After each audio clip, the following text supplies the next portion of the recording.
and welcome everyone. I'm going to say good evening, good afternoon, and good morning, depending on where you are. I'm welcoming you to the Global Wellness Summit Wellness Masterclass series. This is something Nancy's put together that has been very popular, and today we have with us Helen Shelton. And here's the title, which I'm not sure if Helen, you came up with this, or if Nancy, or maybe a combination, but it's quite provocative and memorable. What if the vaccine for chronic racism was humanity and kindness? A candid conversation about diversity and inclusion. I'm going to pass it over to Nancy in just a minute. She is the curator of the Wellness Master Classes, and she's also the extraordinary moderator, and she will be handling the discussion. And she's going to give an appropriate introduction to you, Helen. But I just wanted to say something personal, and what I wanted to say is that, Helen, we don't know each other. We haven't met in person, but I went online and looked at some of your videos. And one of the things I noticed, you're so down to earth, which is so comforting. And one of the things you said on a video, which I thought, oh, I'm going to write that down. And what you said is, use your feelings of doubt to inspire yourself. And so I just want to share that I have doubts.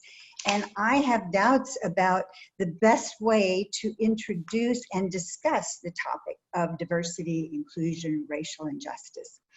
And I will also say, for our entire wellness community, we don't have a great track record in this regard, but we are all committed to doing better. Wellness for all is one of the goals for us in the next decade. So I'm here to listen and learn. And Helen, thank you so much, because I know you're going to have great insight for us. And so I'm going to turn it over to Nancy and take it away. Thank you, Nancy. Thank you, Susie. That was beautiful. And the story of the title is that when Helen and I were talking, she simply said that to me. Wouldn't it be amazing if the vaccine, I'm like, that's the title. So I can only take credit for being smart enough to hear what she said and write it down. And I think that's going to be the case today. First, a few Zoom logistics before I introduce Helen properly. As you know, Beatrice has muted everyone, and we're going to keep it that way, because with a large group and a discussion of this nature, presentation of this nature, it's important to eliminate background noise. You have an option of viewing Zoom in the top right corner of your Zoom window. You can choose the gallery view and see this glorious mosaic of people from all over the world. Or, and I would urge you to do this when Helen is presenting at the beginning, choose speaker view. And then you get Helen's beautiful face filling your screen instead of the checkerboard, but both are lovely. Because there'll be a lot of people on this call, there are various pages that you can scroll through of people, and you can do that center right of your Zoom window. There's a blue arrow, and if you click on that, you can just kind of scroll through and see everybody who's on it. Most of you are already familiar with the chat function because it's up and running and flourishing with hellos from all over the world. But if you're not familiar, bottom center of your Zoom window, there is a chat icon, a little thought bubble, and if you click that, a window will open to your right. And that is where we urge you to post not only hellos, but also questions for Helen. I'll be looking at those, Susie will be looking at those throughout the call and aggregating and grabbing the ones, get to as many of them as we can for Helen. I will say there's one little thing on Zoom that's a little tricky, and that is right next to the chat, there's a bright green button that says share your screen. This is not something we want anyone to do. So, but accidentally sometimes people do. So just be very mindful if you're going to put something in the chat that you hit chat and not shared screen.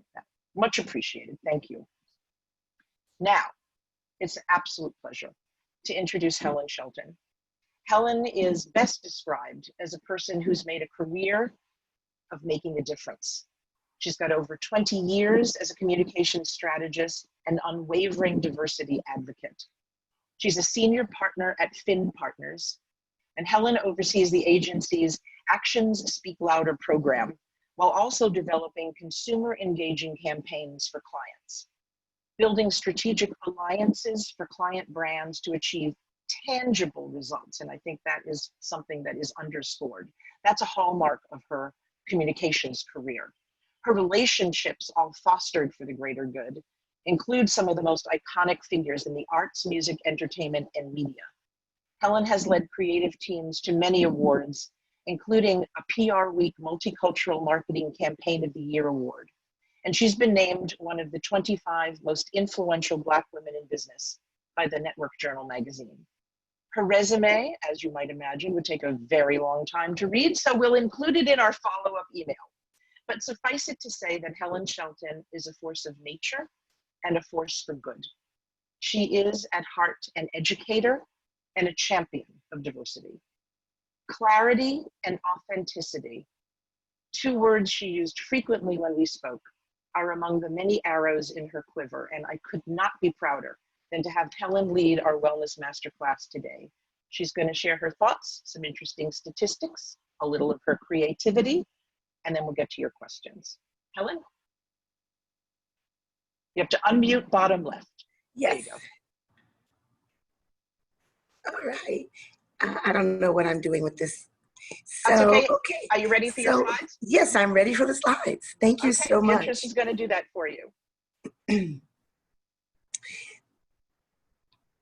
Excellent. Thank you so much, Beatrice. And thank you, Susie, for the tee up. And thank you, Nancy, for introducing me. That was a lovely introduction. I wish my grandmother was technologically advanced so that she could hear it, because her whole thing is she's never understood what PR people do. And if I get an article in the New York Times or whatever, the Wall Street Journal, the first thing she'll say is, why didn't they put your name in it?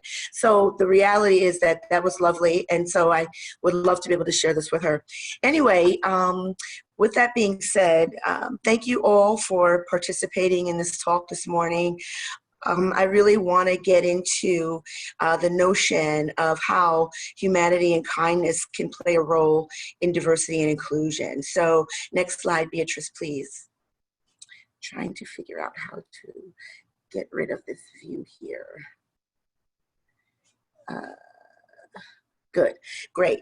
So as everyone knows, and I'm not going to read through my slides, these are just talking points for me to remember what I want to say. But the reality is that we've all seen it. We've all been tired and just completely stressed out over the last few months. We've seen some really bad examples of our humanity, but at the same time, we've also seen humanity at its very best.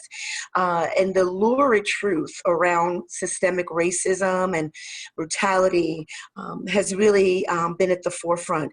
But at the same time, this has been countered by these single acts of kindness by everyday people. And we've seen this kind of bubble up on the cellular level with us as human beings, all the way up to corporations and brands that have really taken a firm stand in ways that I haven't seen it happen before. So you see everybody from the cult cosmetics brand of Glossier to Ben & Jerry's and Nike really stepping up to the plate and making a difference and making commitments in ways that we've never really seen before. And just today, I don't know if you guys know this term, Karen. It's a term of a woman that is causing problems for other people and hiding behind her white femaleness. And there was one particular incident in Central Park where a woman called the police on an African-American man that was bird watching in the park. Well, long story short, today was just announced that he is not going to collaborate with the police because he feels that she's paid the price already. He feels like she doesn't need to go through any more than she did and that she paid the price for it. And I thought that that was the ultimate act of kindness and humanity. And it really shines a spotlight on what diversity and inclusion in our society today really means. So next slide, Beatrice, thank you. So before we even get into this conversation, I think it's important for everyone to have a level set in terms of where we see diversity and inclusion and what it really means. First and foremost, it's the one thing that we all have in common. And I get so excited about talking about this topic. It's something that I've followed for many years now, and just by the nature of who I am as a woman of color who has tried to find a way for myself in the corporate world and in life, I come back to this idea that it's the one thing we have in common. So at the end of the day, diversity really is about the range of human differences. It's not just about our race and ethnicity, it's also about our gender identity, sexual orientation, age, social class, everything that makes us different. But at the same time, it's the one thing that brings us all together. And the icing on the cake, or the cherry on top, is inclusion. Inclusion is really what is so needed right now when people have a seat at the table, or when people have an opportunity to diversify the seats at the table. Inclusion is really about involving people of different backgrounds to come together for a common good, to quote Nancy. Next slide, Beatrice. So before we get into how we are going to move this issue forward and look for a way forward for ourselves, let's understand the global landscape. Again, diversity, it's something that's been buzzed about in my industry for a few years now. It's been seen as both a moral and a business imperative, meaning that people are seeing that there is economic value in embracing diversity and inclusion. But also, obviously, the main thing is that this is a moral imperative. And if people don't see that now, today, I'm afraid, any conversations that we have aren't going to be effective. But I'm happy to see that we are turning the tide and that the conversation is being driven into action. But also what's really heartening is that this is a concept that is now top of mind in the C-suite level of Fortune 500 companies, institutions of higher learning. And putting this talk together, I spoke to people from the Brookings Institute. I spoke to educators at Harvard University. I spoke to people at my own alma mater in Hanover, New Hampshire at Dartmouth College. I spoke to a professor who is one of the leading historians that gets to the bottom of this issue of, systemic racism that started in this country in 1619 in Hampton, Virginia. This man is a scholar and is a professor at Hampton University, and he literally showered me with information that I felt like I had been blessed. So moving forward, though, we know that businesses and governments and other organizations have to adopt a global mindset if you're going to be able to compete from a business perspective and back again to the moral perspective. It's got to be at the forefront of our work. It's got to be something that is part of the DNA of how we deal with each other as human beings and also in business. So there is this sort of conundrum with people like me who are D&I practitioners that they feel as though it's not, Beatrice, I can't see my whole slide. It's not something that, thank you. It is not, you have to go back one.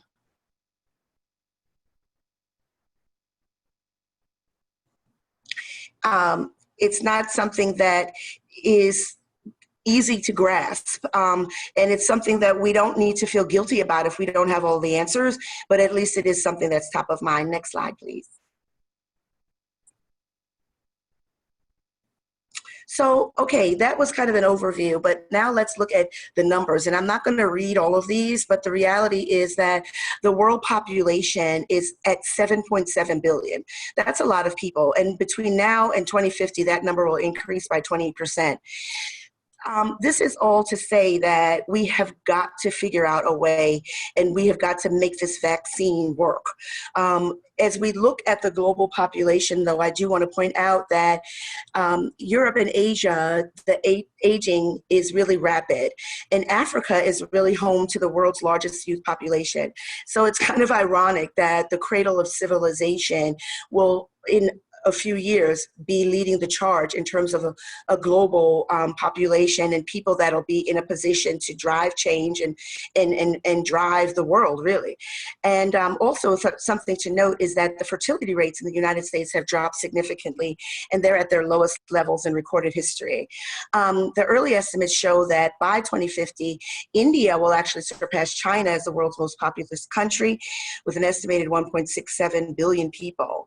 And again, Nigeria is going to have more people living there than in the United States. And again, when you look at Europe, we know that Germany and the UK will fall out of the top 20% by 2050. Again, an African nation, which we've actually worked with, the Democratic Republic of the Congo, they will rocket up and become the 16th most populous country. And now, because technology is the way that it is, it's making it much easier for countries to receive information and analyze data that can help impact decisions. It can help get funding. It can help make a way forward in light of all of this. So next slide, please. Okay, now here's my problem. I'm not able to see the whole slide. It's cutting off at the bottom. Maybe that's, Helen, on your computer, are you on full screen mode? Because I'm seeing the whole technical test here. You could pull the, kind of grab the corner of the window you're on and pull it down a little.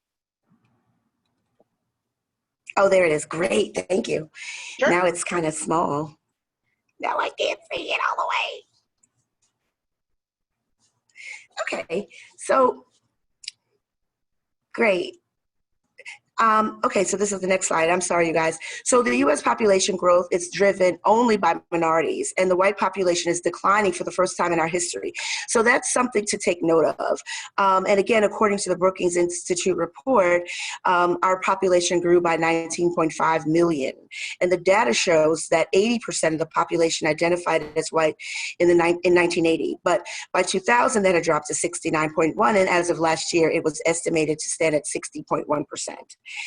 I happen to do a lot of work in the multicultural marketing sector, and I am fascinated by these numbers, so I hope I'm not boring people, but the reality is until we can understand who we are, where we are, and what we're doing, we're not going to be able to move past a lot of the pain and the suffering that we're seeing in our world. We need to recognize and understand that there is no such thing now really as a minority. We're all in this together. And we do know that specifically, the Hispanic population continues to grow. The Asian population grew by 29%, and the African American Black population grew at 8.5% between 2010 and 2019. So adding it all up, just from a business perspective, when you look at all of these numbers, we know that ethnic minorities have a spending power over 300 billion pounds in the UK. I was just talking to some of my colleagues last week in our UK office, and we talked about it, and so many of them are now working with brands that are interested in engaging with this market. But in the UK, only 1 out of 5 companies are actually reaching out to ethnic minorities as consumers, and that's a big mistake, and it's a big loss, unfortunately. In the United States, ethnic minorities have a combined spending power of closer to $2.4 trillion. I mean, think about that for a second. And even though we are a little more advanced in terms of marketing to these consumers and communicating with these consumers, more often than not, unfortunately, they're getting it wrong. And that's a whole other masterclass that we could talk about in terms of how some of these companies are not, being sensitive and understanding this global view that I just shared with you in terms of what the composition looks like from a consumer landscape. Next slide. So what does it all mean? Well, to me, it means something that Maya Angelou said. It means that we all should know that diversity makes for a rich tapestry. And we must understand that all the threads of the tapestry are equal value, no matter what their color. So that's what this is all about for me. And I hope what it's all about for you and others as we kind of try to muddle our way through and get to a good place in our society right now. Next slide. So ensuring success from a D&I perspective in business, the time is now, right? So I talk a lot about this with my colleagues and just in talking with people in general about what is it going to take for businesses and the corporate sector to really wake up to what needs to be done. Well, the first step is really aligning values and committing to a culture of diversity in people and in thought. It's also about identifying when you're in a position to make a difference in your business. Recruit, go and hire people that reflect that definition that I shared with you when we started this conversation. Also, not only do we want to reward inclusive behavior and leadership behavior in the marketplace, in the business sector, we also want to address unconscious bias. I'm not a fan of a lot of these sort of catchphrases when it comes to how people relate to each other in the workplace. I feel like people know the difference between right and wrong, and you should leave your biases at the door. And I don't believe a lot of times that there is such a thing as unconscious bias. I think that it's conscious. I think that people know what they're saying, and they know when they're saying something that is possibly painful or uncomfortable for a person that doesn't look like them. They know exactly what they're doing, but that's another conversation. Also, look at diversity recruiting efforts. Don't go to the same places. People constantly say to me, "Oh, Helen, we can't find candidates that are qualified, or we're having trouble getting candidates." I talk a lot about this and travel a lot for this before COVID, and was in a room and saw hundreds of bright and excellent young and entry-level and mid-level communications and marketing pros that were of color that are just dying for an opportunity. So I don't believe that myth either. And also what's important is mentorship. Even someone who's been in business a long time like me, I have turned to mentors in the recent past to kind of help me make sense of so many things that I've personally been going through. And mentorship is the thing that can bring us together, and that can drive a way forward in terms of how companies can work together to make a difference, not only on their bottom line, but in the communities where they do business. Also, it's important to invest in professional development and education opportunities. We can't just we hire people because they're a minority and, oh, look what we did. We hired somebody Black, or we hired a disabled person. The reality is, if you don't invest in professional development with anyone, whether they be of a diverse background or not, it's not going to be successful. Also, look at industry events and grassroots activities.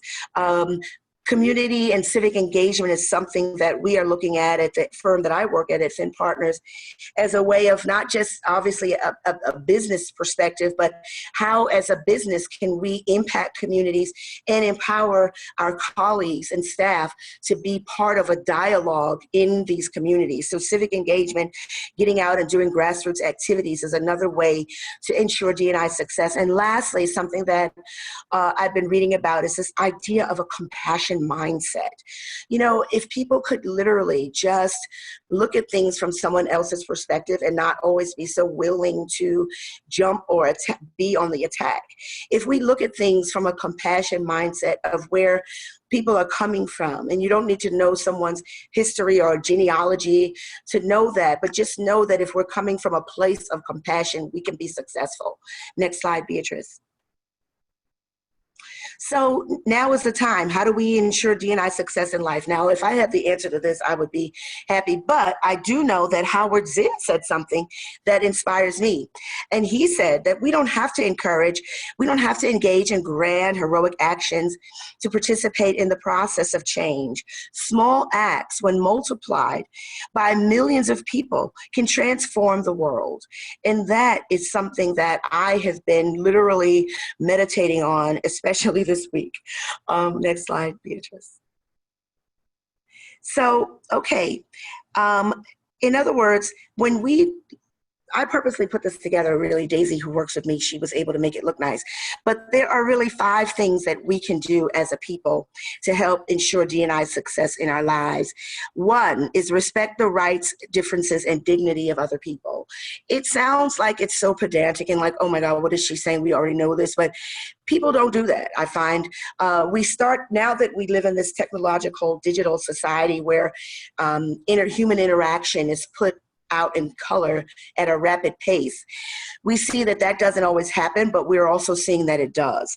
So I just remind people of this, and also to demonstrate honesty and integrity in all of your dealings. A lot of times people come at things with hostility, or they are not being honest or transparent. I think that's really, really important to do. Also, pursue excellence. Pursue excellence conscientiously in your work. And that means not only in my business, writing the press release and making sure there are no typos, but having a sense of excellence and pride. I have made a career out of making a difference and working on a project now that is very near and dear to me, and it's a COVID-related project.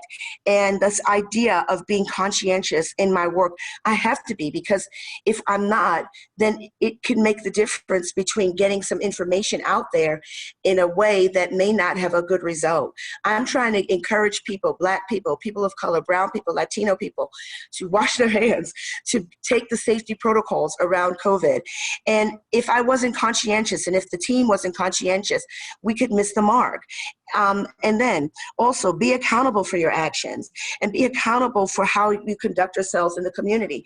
So many people try to plead the fifth, and I didn't want to even think about it, but when you think about the thing that happened to Mr. Floyd and the other people that we've seen them die, and people don't want to take accountability for that. They want to point fingers and they want to duck behind the reality. And so again, I just ask everyone to think about accountability for actions. And then lastly, look at the bends and the bridges that enable us to grow and learn from each other. This masterclass, this wellness summit is so amazing. And I really can't thank my colleague, Kathy Chan, enough for asking me to be a part of it, and for Nancy to inviting me to actually be a part of it.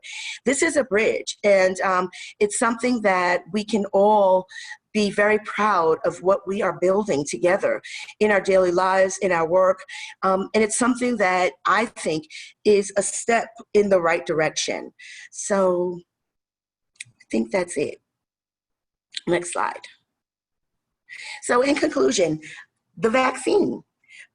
What was I talking about? Well, strive toward inclusive excellence. Fully embrace the people that you come into contact with. Really, I mean, we may be in this sort of social distancing mode, but you can embrace people without physically embracing them. You can be supportive. You can, in a digital age now that we live in, you can make nice comments on social media posts. You can, use social media as a force of good, as a force of change. A lot of my colleagues are writing blogs and they are sharing their ideas. One of my colleagues in Jerusalem, he and his family actually are using this time. They've created an incredible mural, a mosaic mural in their home that I think he has like 8 children, and all of the kids and his wife, they are working on this, and it was revealed in one of the trade magazines, and he talked about why it was important to do this. So it's like this idea of wherever you are to embrace this inclusive excellence, whether it's with your family, social distancing, but then using that to share it with the world on social media. And then always choose empathy and kindness. Let's reject hate, and let's honor the rights, differences, and dignity of other people. This is not a hard thing to do. Now more than ever, it's something that we need to embrace. And then we want to move from diversity to inclusion with a compassion mindset. Diversity isn't enough, because we know that inclusion equals equality. And remember, next slide. All of our humanity is dependent upon recognizing the humanity in others. And that is what one of my people that I read his words all the time, Archbishop Desmond Tutu, said. And these are words that I've been looking at since I was in college. And I just felt like today I needed to say this, that all of our humanity is dependent upon recognizing the humanity in others. And that's the vaccine. Next, Beatrice. So, I don't know if we can do a public service announcement. I know that Lori Benson is on the call, and I know we're going to get into questions, but if we can run this video, this was the PSA I was talking about, and it's a global perspective. We've brought together people from Spanish-speaking countries to get together to talk about the importance of washing your hands in the face of COVID-19. I don't know if we can play it. Maybe we can save it for later. Beatrice, what do you think? Well, Beatrice is going to give it a try. Just take us a minute while she gets on YouTube and does Okay. it. So hang on. We're going to try to play this for everybody. It's very cool.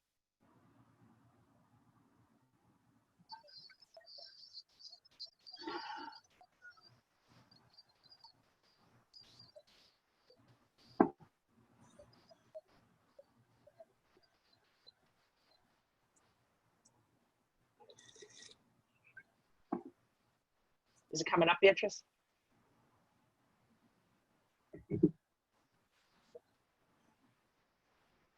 Beatrice, is it coming up? It's not playing.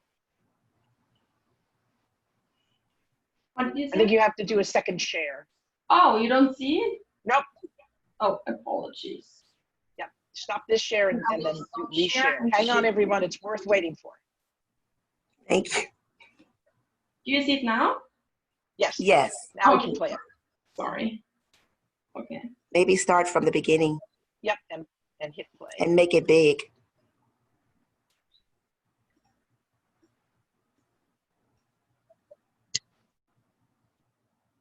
You have your sound on, Beatrice.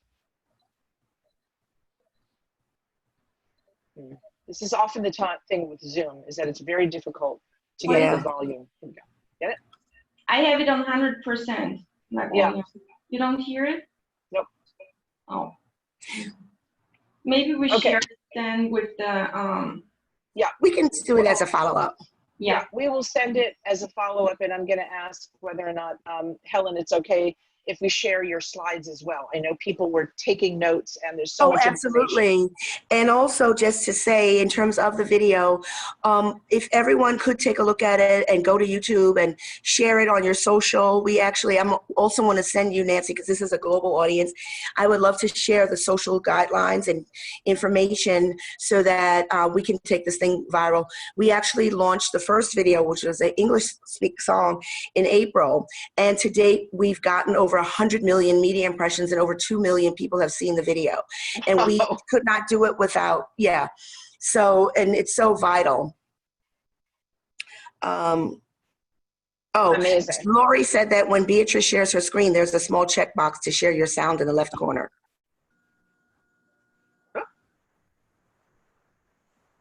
You want to try it again, Beatrice? Well, give it a try. I just want to say that, my friends, was a masterclass.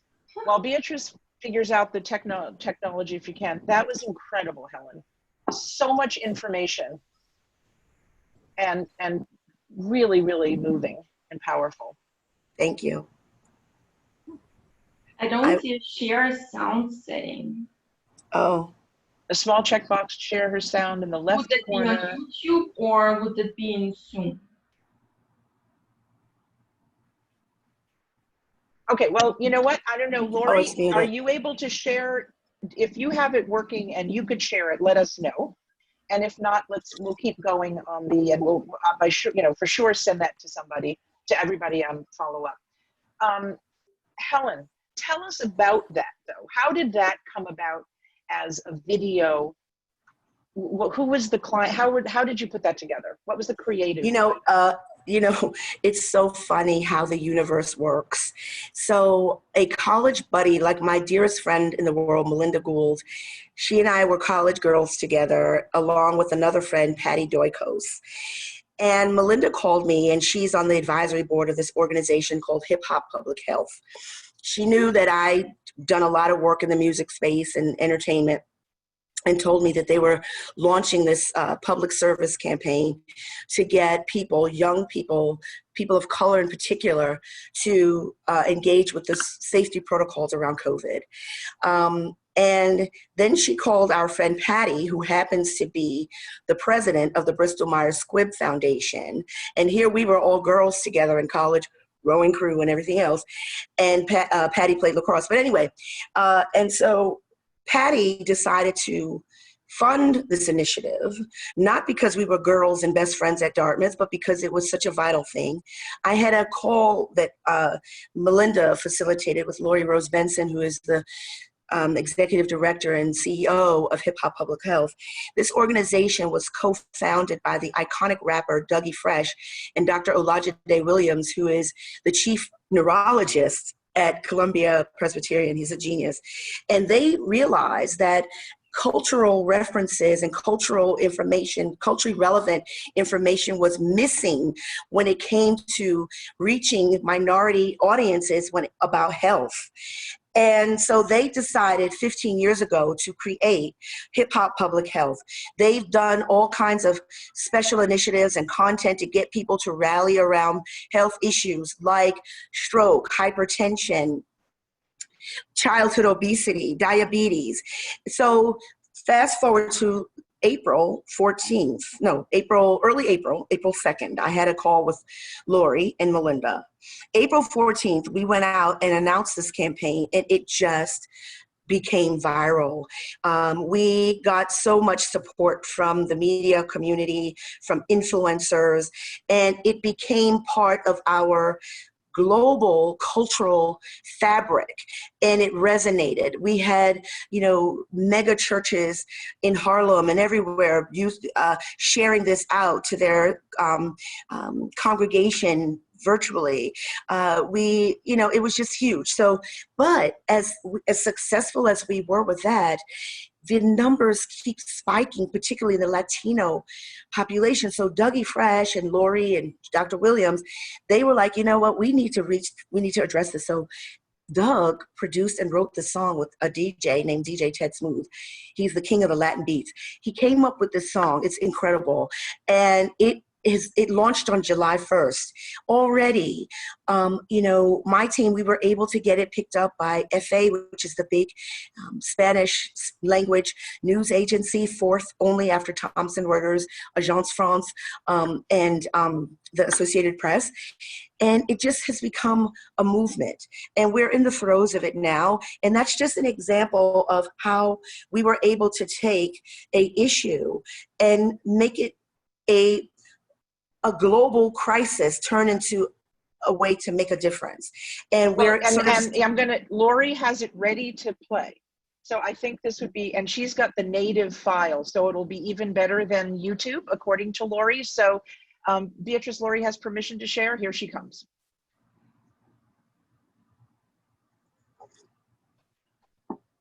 Yo, what's up, y'all? This is Doug E. Fresh, and I'm back again with Ted Smooth and a lot of my friends. Come on! Si te deja de cuidar, epidemia, pandemia, distancia social, sin manosear. Uno, dos, tres. Lávense la mano todo el mundo y que todo el mundo lave las manos. Lávense la mano todo el mundo y que todo el mundo lave las manos. Latino, lávense la mano. Pa' 20 segundos, lávense la mano. Con mucho jabón, lávense la mano. Cuídense mucho y lávense la mano. Primeramente, escucha atentamente. Con mucho jabón, lávate suavemente. Con la izquierda, derecha, a la izquierda. Ven, dame coro, canta letra por letra. Quédate en tu casa, tranquilo y quieto. Pero si vas a salir, quédate 2 metros. Aparte de la gente de la guagua y el tren. Con máscara pa' tapar la nariz, ven. Lávense la mano a todo el mundo y que todo el mundo lave las manos.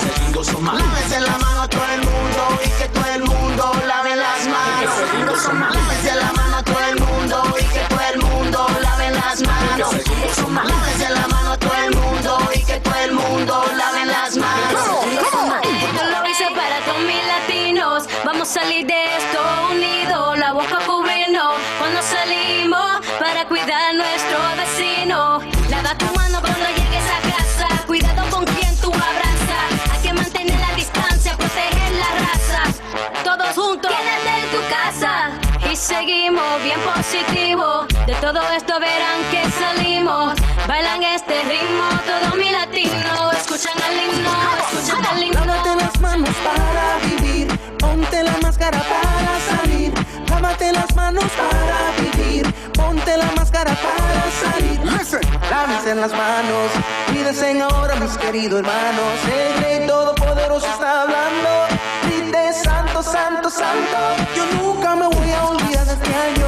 Por eso hermanos, lávense las manos. En sanitizer, lávense las manos. Con mucho jabón, lávense las manos. Lávense las manos, tra, tra. Lávense las manos, tra, tra. Lávense las manos, tra, tra. Lávense las manos, tra, tra.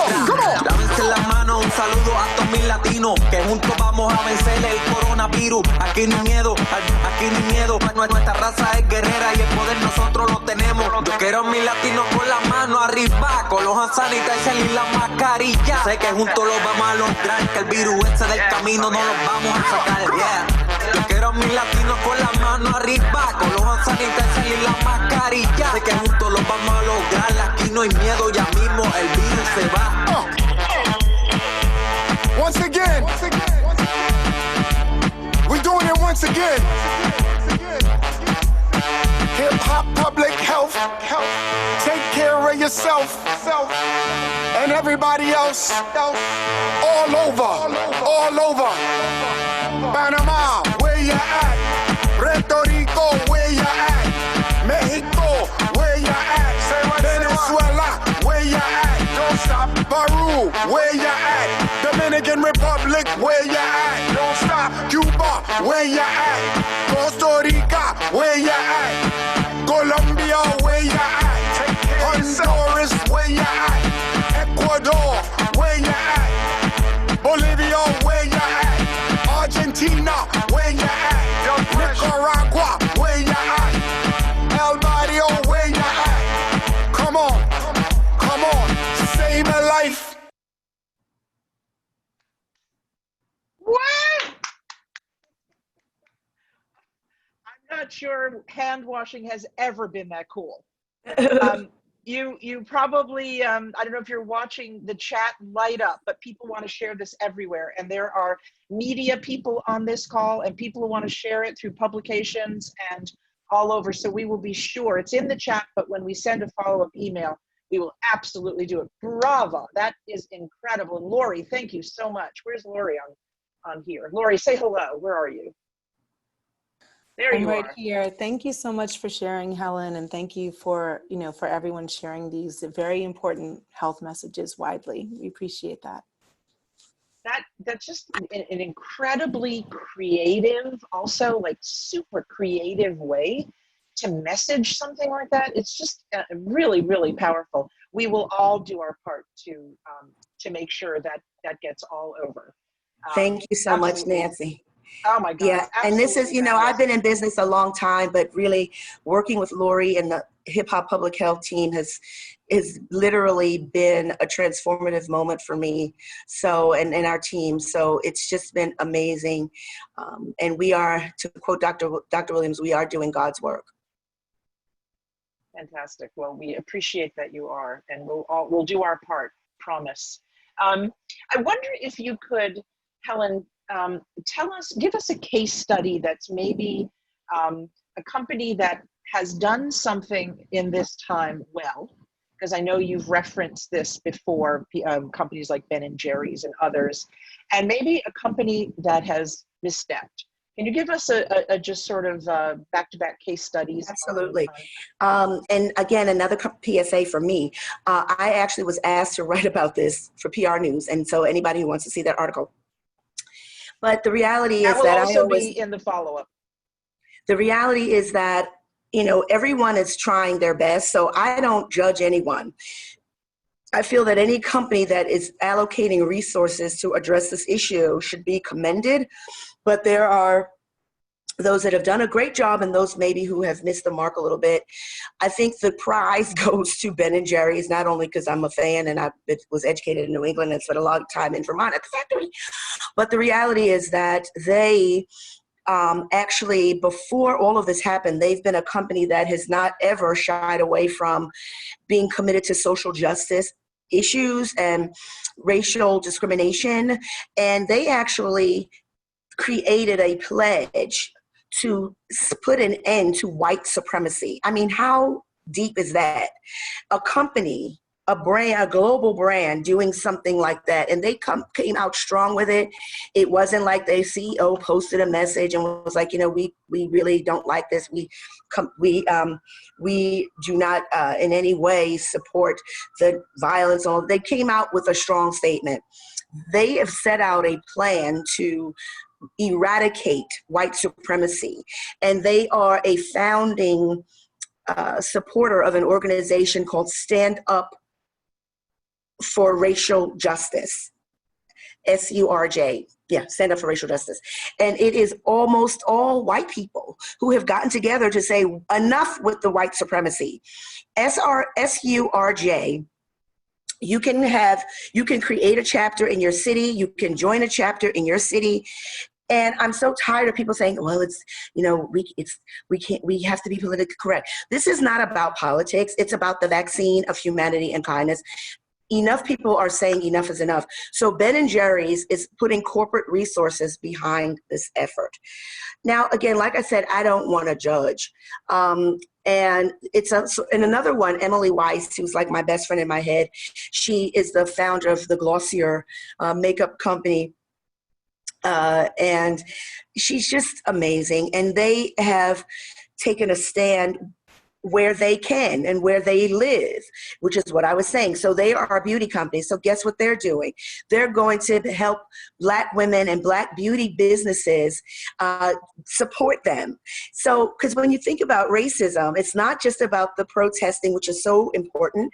It's about making a difference to build up an infrastructure and economic stability, professional development, all of those things, so that people can invest in their communities. They're getting it right, and there are many, many others. Then in terms of maybe a misstep here or there, now I love McDonald's, but, and they usually are really on message with a lot of these things, but they actually put out like an ad to kind of announced that they would be doing a major donation to some of the social justice organizations, like I believe the NAACP, which is one of my all-time favorite. I've been a lifetime member since I was born, but they have an initiative called We Are Done Dying. And it's just amazing. It's the National Association for the Advancement of Colored People. But McDonald's came out and they actually did an ad, and they put the names of the victims, like Breonna Taylor, like Ahmaud Arbery, like Mr. Floyd. And it just kind of missed the mark a little bit, because you had to scratch the surface a little bit to get to what they were trying to say. Because when you start putting George Floyd and those names on a document that has a McDonald's logo on it, it's a little bit, it was one of those kinds of moments. But the saving factor is that McDonald's has continuously invested money and resources into, African American and female franchise development opportunities. They've done a lot with HBCUs, and so okay, like they were okay, like it's all right. So I think that though the reality is that people have to do something. You don't have to have the right answer. You don't have to. There's no right or wrong here. There's really, the action is the thing that we need to move towards. That was, one of my, next sort of thoughts and questions that have been popping up is sort of what can we do? What does a person do? What's a step we can take where, as organizations, as the Summit and the Institute, we've committed to convening conversations, to hosting people, to opening our ears and our hearts to what is happening in the world, and taking it in and doing what we can to promote ideas and inclusion and have these conversations. What else could we do? What can anybody do? And remember that the people on these calls come by and large from the wellness industries. It's greatly expanded, and the wellness industry really encompasses almost all industries now. There's a component of that everywhere, but it is an industry that is about caring for people, caring for humanity and mindset and mindfulness. Those are big topics and kind of pillars of the industry. So what can we do? What you're doing. I mean, and just the fact that I've seen so many people on this one call from all over the world.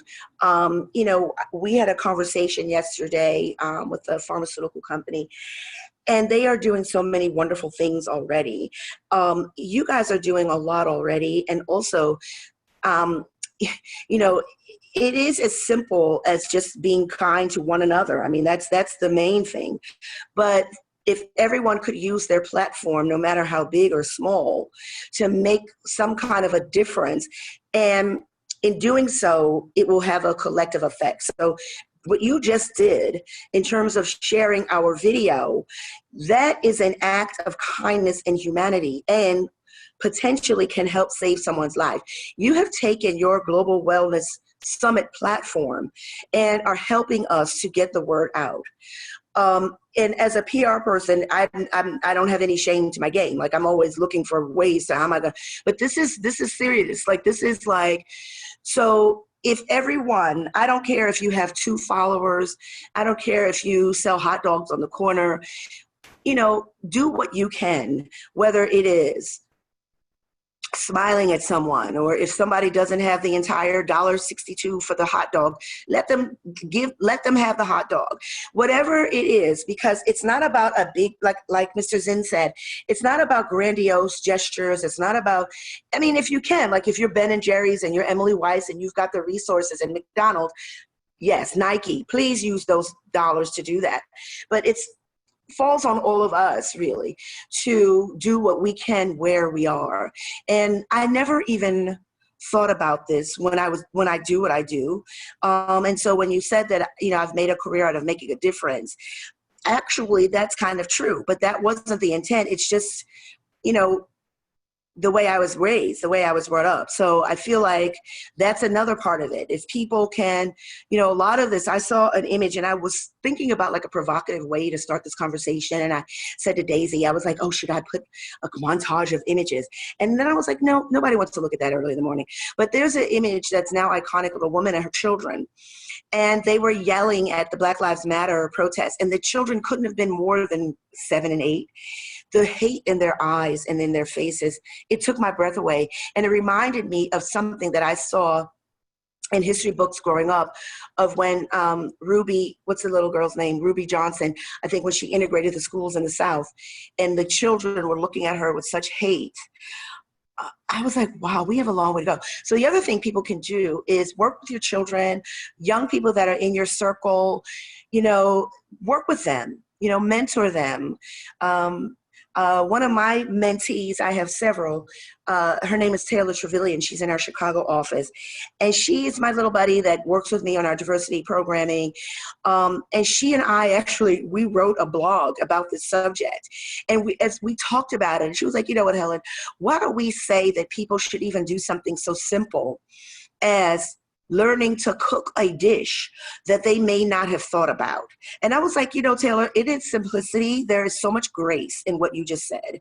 So the idea is, we're not saying that by, cooking paella or Wolof rice or, whatever, or susu, you can change the world. But if you understood what it takes to make that and the love that goes into making a dish like that, you could understand where that person, their Caribbean roots, their Puerto Rican roots, whatever their roots are, you might be able to better understand them.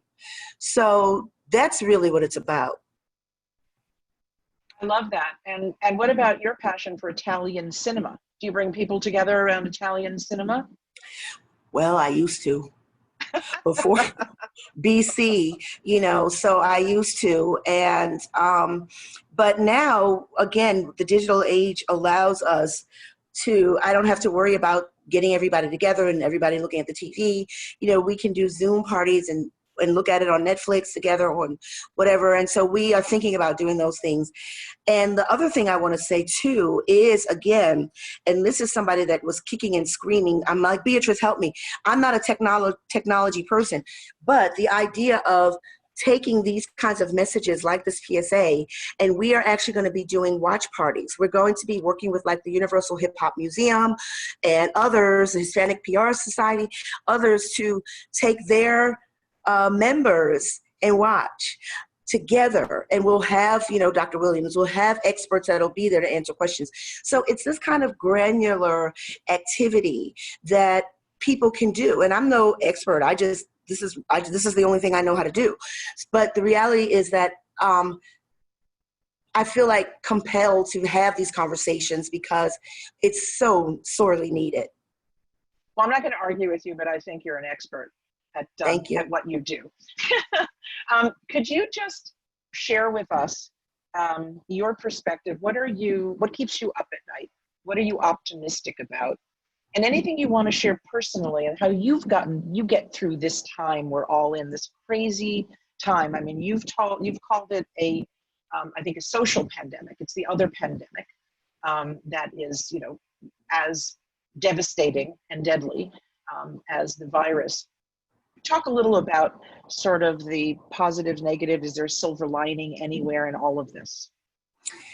Well, if my mom was on this phone, if she knew how to get onto the call, she would tell you, I have been a worrier my entire life. So I stay up at night because things, and what I've learned in time and as I've gotten older is I put the worry, like I did say, like I let those kinds of challenges inspire me.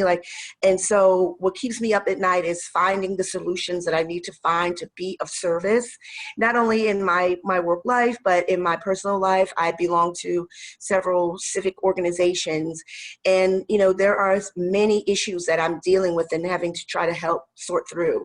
But the thing that keeps me up at night most with the situation that we are in is the things like what I saw with the woman and her children, and the hate in their faces, and the fact that they are, losing out. But at the same time, when I see Christian Cooper saying that he's not going to press charges against the white woman in the park because she suffered enough, I really kind of, I'm from Harlem, so I'm like, make her suffer. But the reality is that, she did. So if more people maybe would see that article and think, and then, you see other images of, a Black FedEx delivery man. This little boy said to him, you know what, can you please send this skateboard to Tony Hawk, who's a famous skateboarder? And so the FedEx man was like, well, I'll try.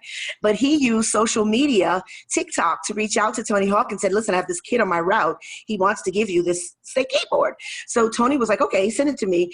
And then Tony sent the kid a skateboard sign, and they showed it on TikTok or whatever it was. And for this child, who he doesn't know black and white, he just knows the guy delivers the mail. He didn't say, this is a Black delivery man, he just asked him to help him, and the man helped him, and it just was so beautiful. So that's really what it's about, is how can we just work together? Like, as I said, this is a global situation, and we're on this globe, in this world together. So, it's the least that we could do is be civil and use acts of kindness to make a difference. I think that is the most wonderful message to end this incredible presentation. Helen, you're absolutely amazing, as we knew you would be. But, small acts of kindness is something that's within all of us to do. Absolutely. And it does create a ripple effect. They do add up, and it does make a huge difference. I hope that you will keep your promise of coming to the summit and continuing this conversation with us. It's going to be amazing, and we're very, very happy you're there. Endless thanks. You'll be reading. We saved the chat. Everyone, you'll get to see it. You'll see all of what people have posted and said, and all the gratitude you're receiving. One note before we unmute to give you a round of applause is that on this the next week's masterclass, Love is a Business Strategy. I think Mia had to jump off the call, but she was on, Mia Caricos. The following week is Nicola Finley, who is right up there on my screen next to you, Helen. And she is going to talk about health disparities in Black and Brown communities. And Sandy Abrams is going to conclude the month for us of master classes at the end of July about inhaling and kindness and wellness. And all of this is of a piece. And I think, that's the message from us to all of you. Nothing but gratitude for your time, for everybody's time. And if Beatrice now will unmute, you'll get a global hug and a round of applause from everybody, Helen. Thank you. Thank you, Helen. That was fantastic. So much, everyone.